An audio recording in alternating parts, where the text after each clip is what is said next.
Bashayela ihlomba abesifazane ababili baseMpumalanga ababophise amadoda abasolwa ngokudlwengula izingane. Esigamekweni sokuqala, indoda eneminyaka ngo-42 yaseBhedali idlwengule indodakazi yayo eneminyaka ngo-13 yaze yakhulelwa. Indoda ibisicela ingane ukuthi ingatsheli umuntu, ize yayipha-ke nezizumbulu semali, yatshela umkaya ukuthi akabekeleke ingane le mali ebhenki. Umama-ke wasola mayehlala-ke nengane phansi, yabeke ibhubuka.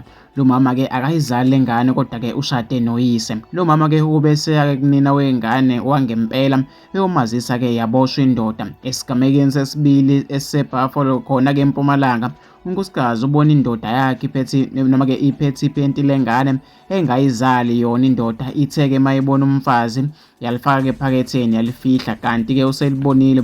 Wathi mayeyibuza-ke yabheka ngolaka, yathi-ke yikho-ke beyilifihla ngoba beyazi uzocabanga-ke umsangano. Unkosikazi wayo ubeke sebiza ingane, yavuma-ke phambi kwayise ukuthi-ke ulala nayo, wase-ke eyaboshwa. Wengane kwethu, ngifisa ukuthi ngizwe uvo lwakho nombono wakho ukuthi wena ucabangani-ke ngalolu daba, ngoba kuvela nokuthi ubaba lo okhulise le ngane, ingane-ke ayizala ngqo, bese kuthi leke ena-8 yi-stepfather-ke wengane zakwethu. Uma ngabe icacisa kahle, lensizwa-ke uMandla Chris okuyiyona-ke epostele lolu daba ey'nkundleni zokuxhumana. Wengane zakwethu, ake ngize-ke ukuthi nicabangani ngalolu daba lapha-ke kwi-comment section.